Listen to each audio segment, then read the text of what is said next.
Olá, caro telespectador, voltamos aqui com o nosso programa Direito e Justiça. Hoje teremos aqui a participação especial do Dr. Paulo Henrique Fabres, que é do Tribunal de Ética da OAB Seccional Paraná. Vai contar pra gente aqui como que é a atuação dentro desse tribunal e algumas especificidades.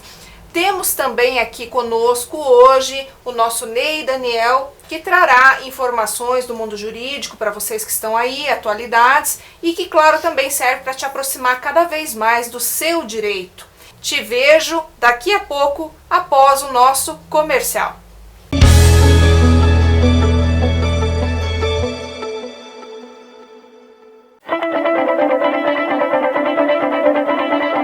Se você trabalha na área de construção civil, possivelmente a incorporação imobiliária faz parte do cotidiano da sua empresa. No entanto, é necessário conhecer todos os procedimentos e documentos necessários para que a incorporação possa acontecer. Logo, na existência de um contrato, ficam estabelecidos os direitos, deveres, prazos e pagamentos, tanto para o incorporador quanto para o comprador.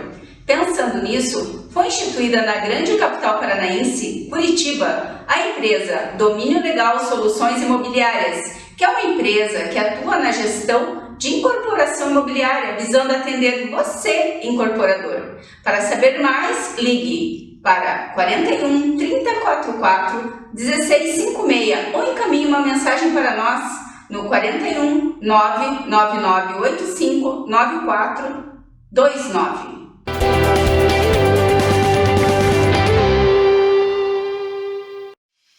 Dancer in the dark,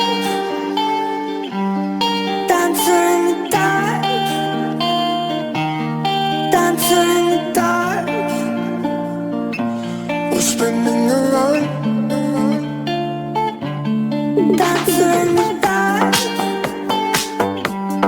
dancer in the dark,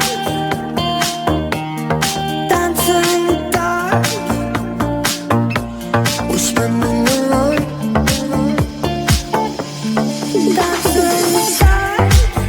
You saw me back and I fell up, please don't be shy. I know that you feel like me too, don't be afraid.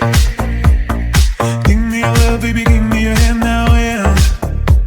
I just want to walk with you anywhere. I feel like I'm not away. I wish you could take me away, but now that we're having a day. Give me love, give me up, give me all you can. I feel like, give me all you can. I feel like. Para você, loteador, é de conhecimento que o parcelamento de solo pode ser realizado na forma de loteamento, desmembramento ou fracionamento, com a finalidade de urbanizar atendendo às medidas aprovadas pelo plano diretor da sua cidade. Pensando nisso, foi instituída na grande capital paranaense, Curitiba, a empresa Domínio Legal Soluções Imobiliárias, que é uma empresa que atua na gestão de parcelamento de solo, visando atender você, loteador. Para saber mais, ligue para 41 3044 1656 ou encaminhe uma mensagem pelo WhatsApp no telefone 99985 9429.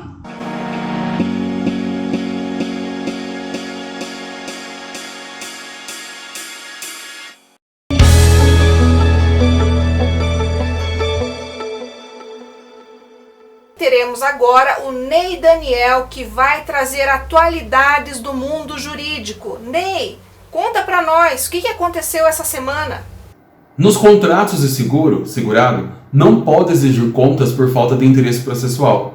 Para a terceira turma do Superior Tribunal de Justiça, o STJ, falta ao segurado interesse processual para exigir contas nos contratos de seguro por não haver administração de bens ou interesses de terceiros. Nesse tipo de relação contratual, ao dar provimento ao seguro de uma seguradora, o colegiado acrescentou que o valor da indenização a ser recebida do evento objeto do seguro é estabelecida previamente no contrato. A segunda sessão do Superior Tribunal de Justiça, o STJ, declarou competência da Justiça do Trabalho para julgar no processo no qual se discute a existência ou não de relação de emprego entre uma empresa franqueadora e a responsabilidade técnica da franquia. O conflito de competência foi analisado pelo colegiado e surgiu porque o contrato de franquia, no caso, tem cláusula que adotou a arbitragem como forma de solução de litígios.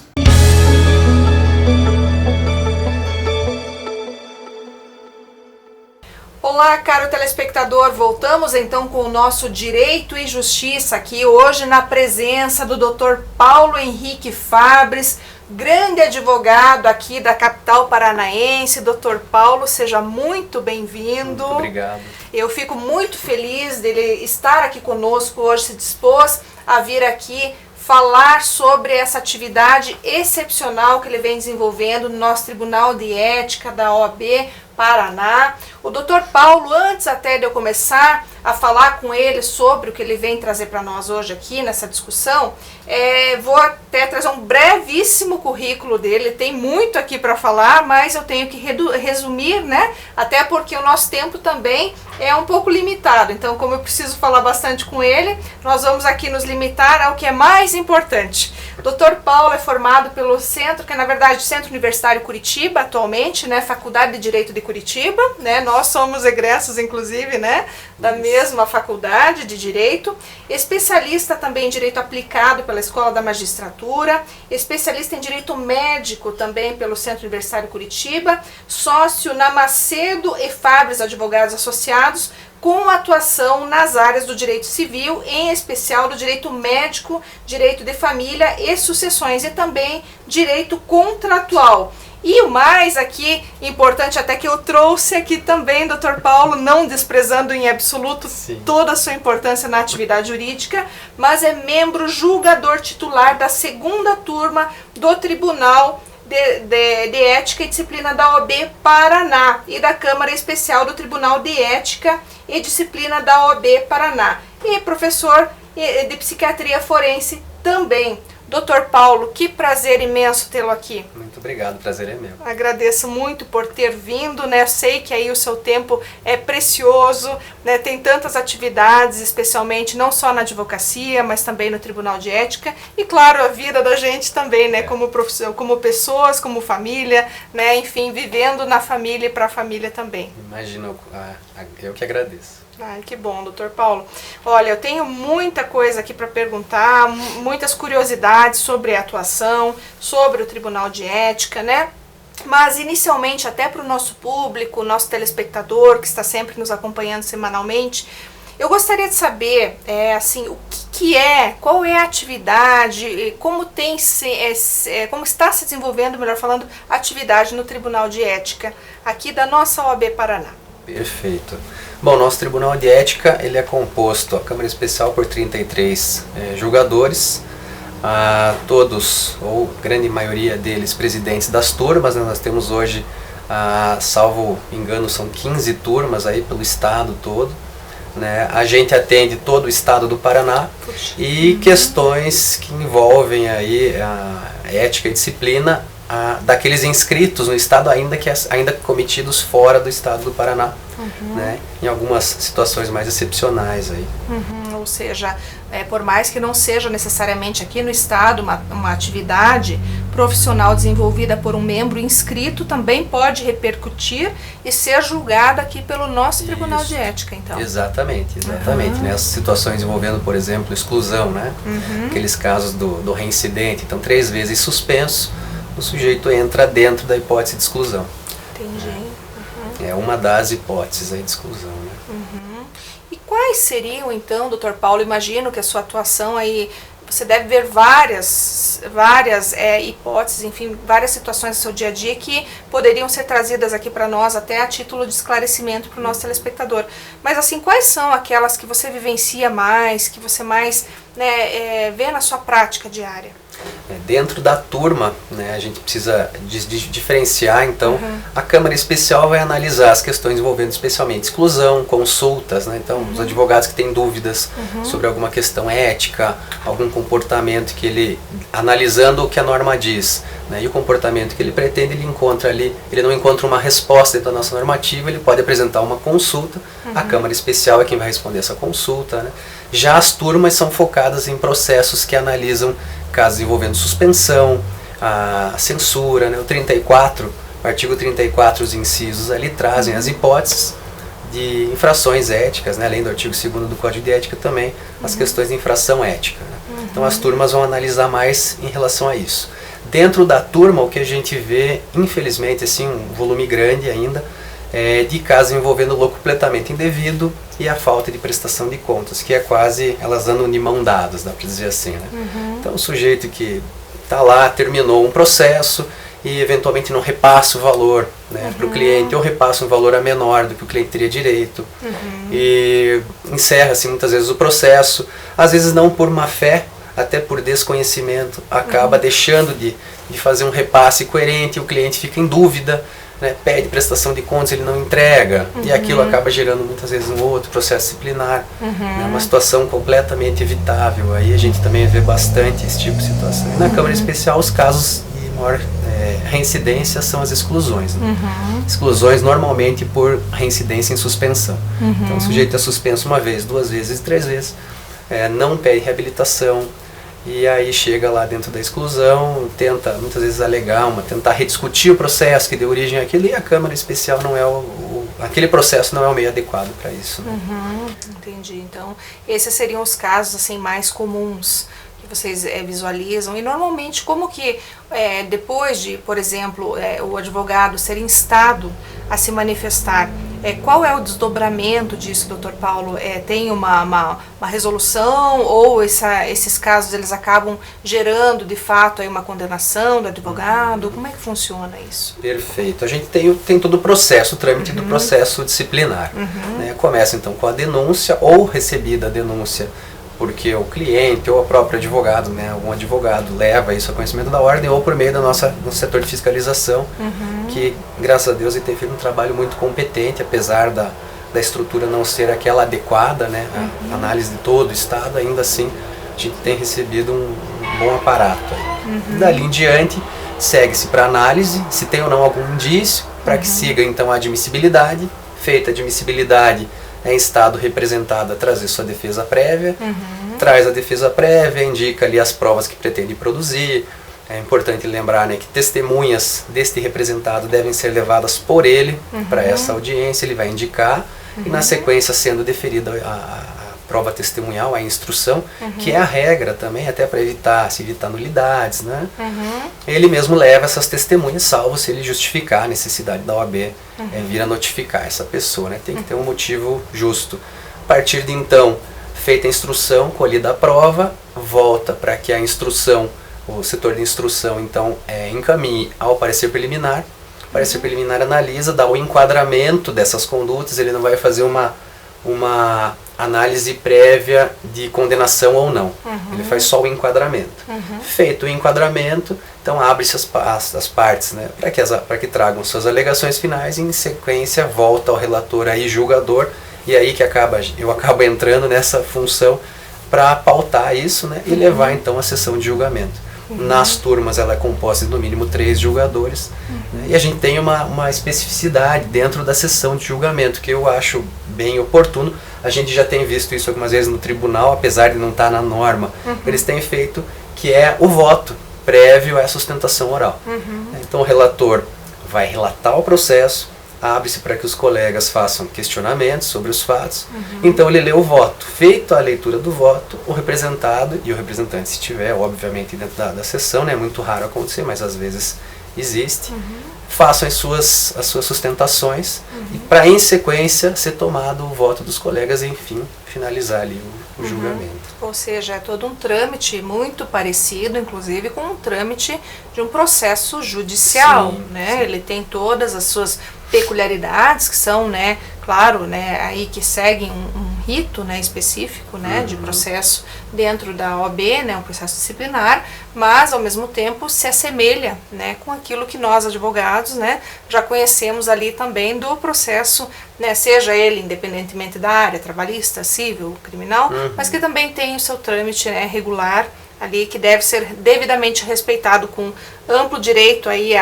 digamos, a ampla defesa e contraditório, né, que a gente chama muito, né, inclusive dentro do processo, né. Exato, sob pena de nulidade, sob pena de nulidade. Então, eventualmente o representado não comparecendo é nomeado um dativo, né, do mesmo modo, né, a gente tem um corpo de dativo, até precisa parabenizar o trabalho, né, honorífico também, não tem nenhum tipo de remuneração, e tentam fazer o seu melhor ali dentro do trabalho, para que não gere uma nulidade. Então tem todo esse trâmite mesmo, é um cuidado. Das decisões existe, né, o prazo recursal, então também tudo em dia útil, tem lá, vai para a Câmara de Disciplina, na sequência para o Conselho Federal. Parecido com o próprio Código do Processo Civil, Exato. Então respeitando o dia útil também, né? Exato. Perfeito, né? Exato. E doutor, me diga uma coisa, uma curiosidade que me veio agora aqui. Nós sabemos que existem muitos problemas e repercussões de alguns casos na mídia, né? E até em decorrência lógica dessa repercussão, imagino que vocês devam receber muitas denúncias no Tribunal de Ética, né? E em razão, né, dessas questões, já ouvi falar na suspensão preventiva, né? Perfeito. Como que se dá essa suspensão preventiva dentro dessas questões todas que são apresentadas aí? Perfeito. A suspensão preventiva, então, o meio processual que a OAB trouxe, né, tem lá, o estatuto traz, na verdade, para que a gente tente coibir essas práticas que acabam criando uma, vamos dizer assim, uma má fama a toda a classe. Né? Então, condutas que muitas vezes são cometidas mesmo fora da atividade profissional e que o advogado, com aquela conduta, acaba gerando, e é indispensável, né, para que a suspensão preventiva tramite e venha a ser conhecida, essa repercussão prejudicial à dignidade da advocacia. Isso, obviamente, é uma análise subjetiva, mas é uma análise subjetiva que ela não é tomada de forma monocrática. Então ela é tomada dentro do pleno da Câmara Especial. Então são lá pelo menos, né, a composição toda, 33 julgadores, mais, salvo engano, teve uma mudança recente, são mais 15 suplentes. Então é bastante gente para analisar isso, né? Mínimo de 2/3 para que haja essa votação, né? Então é um quórum bem qualificado, um quórum. Ou seja, bem não grande. tem arbitrariedade, né? Não, a discussão normalmente é bem ampla, né? Acaba gerando muita discussão. É claro que tem casos que não tem o que falar, por exemplo, sai na mídia alguém lá cometendo um ato ilícito, né? Passando o celular para dentro do presídio, para um interno, alguma coisa do gênero, não tem muito como se discutir que aquela imagem não é prejudicial, né? E aí a discussão normalmente são os meios, né? Então a divulgação, ela foi grande, mas ela se restringiu dentro de uma cidade pequena a um jornal. Então vem a discussão, mas isso é repercussão prejudicial? Dentro da região, muitas vezes sim, né? Porque não existem outros meios. Hoje, com a internet, com o WhatsApp, aí isso já banalizou bastante, então a repercussão normalmente acaba tomando uma repercussão bem grande, e aí não tem muito como a gente, né, como o sujeito o representado se defender nesse quesito, né? E outra confusão comum que acontece é dentro da suspensão preventiva, que tem um rito especial, né, tentarem analisar se a conduta infracional foi ou não praticada, se existe uma conduta infracional. Então essa análise normalmente ela é feita dentro do processo disciplinar, que ele vem posterior. Então sendo lá a suspensão preventiva deferida, né, sendo procedente, então dali se abre um processo principal, e esse processo principal vai ter todas as garantias do contraditório, ampla defesa, produção probatória, né? Então tudo isso vai acontecer. Dentro da suspensão preventiva é uma análise bem mais sumária, né? A própria produção de prova vai se dar dentro da sessão de julgamento. Então se recebe a denúncia, essa denúncia é levada, né, a um relator, esse relator entende que existem os indícios, produz lá o seu voto, enfim, pauta esse processo, e isso vai a julgamento. E esse trâmite ele tem que terminar dentro de 90 dias. Então ele não pode ultrapassar isso, senão perde um dos requisitos da suspensão preventiva, é a atualidade. Então é indispensável que seja coerente, né? Então a gente esteja dentro ainda daquela situação de clamor público e tal. Se passar isso, também perdemos um requisito da suspensão preventiva. é como se fosse uma cautelar, né? Entendi. Então, assim, a gente pode dizer que nesses casos a aplicação ela fica mais restrita a digamos, essas repercussões, ou teria alguma outra forma também de incidir aí essa suspensão? A suspensão cautelar preventiva, o requisito indispensável dela é a existência de repercussão prejudicial à dignidade da advocacia, Então, e ela não tá bem- da OAB, não. Ela é Aham. bem pontual, Bem ela pontual. é bem específica mesmo. Entendi. Né? Então, até a gente vê muitas vezes na mídia aí casos de corrupção, né? E o autor dessa prática é advogado. E, óbvio, tá na ativa, né? Então tem o cancelado, ou aquele que não mais está atuando, não tem como ser suspenso preventivamente. Então, aquele que está na ativa e acaba caindo numa situação dessa, muitas vezes vai ter esse processo contra si. E aqui, eventualmente, se esse fato acontece fora do estado, ele vai ser julgado dentro da seccional, onde ele tem a inscrição principal, onde o advogado tem a inscrição principal. Entendi, até porque ela teria realmente aí a legitimidade, né, para poder fazer, né, esse julgamento, enfim, essa competência também Exato. que a gente sempre atribui aqui, né? E nesse caso, doutor, até aproveitando esse gancho, então, quando a gente fala, por exemplo, de que, claro, o advogado, quando ele está sofrendo, né, uma denúncia, ele tem o direito aí à ampla defesa, ao contraditório, como a gente já falou aqui. Mas, para tanto, ele deve ser devidamente intimado desse processo disciplinar, né? Sabe-se que até 2018 nós tínhamos uma situação. Depois disso, nós tivemos outra agora com o diário eletrônico, certo? Perfeito. O senhor poderia falar mais para nós como que funciona agora, como que está se concebendo isso dentro do Tribunal de Ética, inclusive, beneficiou ou não? Como é que está isso? Perfeito. Bom, o nosso Diário da Justiça, o Diário da OAB, ele trouxe muitos benefícios, ao nosso ver, já que existiam muitos casos de prescrição. Então nós tínhamos lá uma lentidão, muitas vezes, em dar conhecimento ao representado, né, do ajuizamento, do início do trâmite do processo disciplinar, porque infelizmente a gente tem ainda essa situação de cadastro de advogado desatualizado, alguns por má fé ou não, né, ou por descuido mesmo. Então os cadastros ficavam desatualizados, e aí as notificações que eram via R voltavam, e tudo mais. Então, com o diário e essa normativa, a instituição do diário dentro da normativa da OAB, isso nos legitimou para que a publicação se dê dessa forma, né? Hoje a própria OAB cede, isso é gratuito, né? Faz-se um cadastro lá e você recebe no seu e-mail qualquer publicação que sai em seu nome. Então isso facilita muito ao representado que pode hoje tomar conhecimento desse processo e vir ao processo, apresentar a sua defesa, que óbvio vai ser muito, muito melhor do que o próprio dativo, já que ele não tem esse conhecimento dos fatos, né? Para ele é muito mais complicado. Para nós facilitou em relação à prescrição, né? Porque evita essa morosidade, essa demora que muitas vezes era algo burocrático, mas indispensável para se evitar uma nulidade. Perfeito, A gente vê que até dentro, né, de todo esse processo a gente teve então avanços, né, ao longo do tempo, né, nessa trajetória, que acabam facilitando, né, o que poderia até ser concebido aí como uma dificuldade, né, agora com o advento dessa nova normativa ali a partir de 2018. Então nós temos aí uma facilidade, nem sempre é tão boa para quem está sendo representado ali, né, doutor? Mas mas eu até acho que isso auxilia o representado, porque muitas vezes você não tomava nem conhecimento, né? O sujeito que era representado sequer sabia que estava sendo representado, porque muitas vezes por descuido não atualizou seu cadastro. Então notificações iam e vinham, não encontrava, fazia-se, né, a publicação via a jornal de grande circulação, que acabava não tomando conhecimento também. Então se nomeava um dativo que, por melhor que seja o trabalho que ele vai prestar, não é a mesma coisa que a pessoa próprio, que né, participou trazer ali a sua versão dos fatos, né?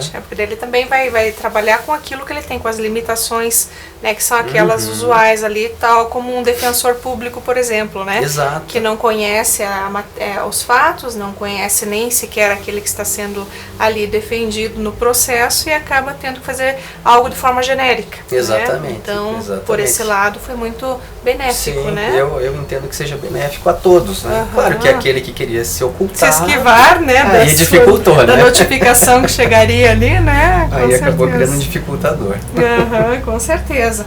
E doutor, uma pergunta que não pode ficar aqui sem ser feita. Como que está a questão do marketing jurídico agora, com toda essa mudança que nós tivemos aí? O marketing jurídico, que sempre foi visto, né, pela OAB, a nossa normativa, nosso regimento e estatuto, eles são ainda muito antigos, né? Então a gente previa lá, por exemplo, existia a proibição de mala direta, que hoje ninguém mais usa. Se fala em mala direta por e-mail, né? Mas a gente estava falando de mala direta via correio, então era proibido. Hoje a gente já tem uma norma, se trouxe uma normativa diferenciada, né? Com o recebimento aí de mais uma atualização, na verdade, dos meios de comunicação que nós temos hoje, então dentro da internet, né? E acho que é um caminho sem volta. Já demorou, inclusive, para a advocacia entrar, né? Se adequar a isso, né? Na medicina já existe, em outras profissões já existe, então na advocacia não podia ser diferente. É impossível o advogado que sai da faculdade, passa na OAB, para ser informado, alguém tomar conhecimento dele no mundo, né? Que infelizmente a gente tem um volume muito grande de faculdades, né? Então o mercado hoje está muito inchado. E aí o que a OAB, em vez de ficar reprimindo isso, né, o que entenderam por bem foi alterar e adequar isso. Então o marketing jurídico nada mais é do que o marketing, né, dentro especificamente da área jurídica, focado para o advogado, uma área especializada para isso, e que óbvio que é para tentar captar cliente, mas dentro da forma legal, né? Sim. De forma lícita, não aquela captação indevida. Né? Isso é importante, né? Que fique claro aqui, né? Porque sabendo como fazer, né? Tais, assim, acho que até uma forma que a gente sempre fala que você não é proibido, né? Mas você tem que saber como utilizar. Por exemplo, vai escrever um artigo jurídico, né? Você, claro, vai invariavelmente atingir um público que vai muito provavelmente ser trazido em razão deste artigo, vai se interessar pelo seu trabalho. Então existem limites que são aqui trazidos por essas alterações e graças a essas alterações. Então, da forma certa, você vai poder, claro, se diferenciar no mercado, ter a sua clientela, mas sem, em momento algum, passar por cima de qualquer tipo de situação que vá implicar aí nisso que a gente traz aqui, que é o marketing. Qual é o limite dessa possibilidade que você tem diante de você de poder, de fato, se colocar no mercado. Dr. Paulo, eu agradeço imensamente pela sua presença aqui no Direito e Justiça. Gostaria, sem sombra de dúvida, de trazer inúmeras outras perguntas. Tenho muitas dúvidas ainda, né? E, claro, você é a pessoa, uma das mais capacitadas aqui, né, para estar conosco. E lhe agradeço imensamente por ter vindo, por ter aceito, né? E claro, já renovo também o convite para que volte, esteja aqui conosco em outras oportunidades. Com certeza, quem agradece sou eu fico muito feliz em participar, e a gente está sempre à disposição, né, o que pudermos auxiliar aí para difundir conhecimento, né, é muito bom. Então, a gente reduz os litígios dentro da OAB para que as pessoas aí tomem, né, entendam um pouco melhor como é que funciona. O nosso estatuto está aí, com a normativa.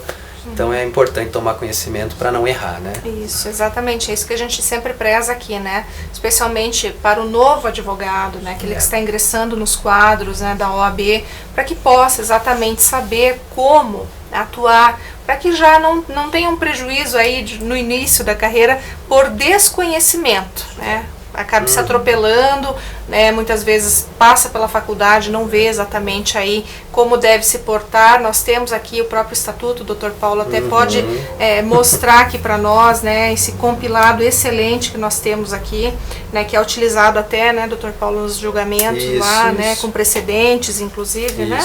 Eu acho que é bom para todos nós, no né? site da OAB. Ótimo, inclusive no site da própria OAB, para que todos possam consultar e sempre estar a par aí de todos os direitos, né, de todas as obrigações que são inerentes aí ao bom atuar, né? O bom profissional vai sempre se pautar por essa atuação ilibada, realmente pautada no nosso Código de Ética e Disciplina. Dr. Paulo, mais uma vez eu agradeço imensamente, tá? E espero que volte em breve e esteja conosco no Direito e Justiça. Estou à disposição sempre. Muito obrigado. Imagina, eu que agradeço. Bom, eu mais uma vez me despeço do meu querido público, na certeza de que podemos aproximar você que está aí do outro lado, cada vez mais do seu direito, dentro do nosso Direito e Justiça. Um abraço e até a próxima semana.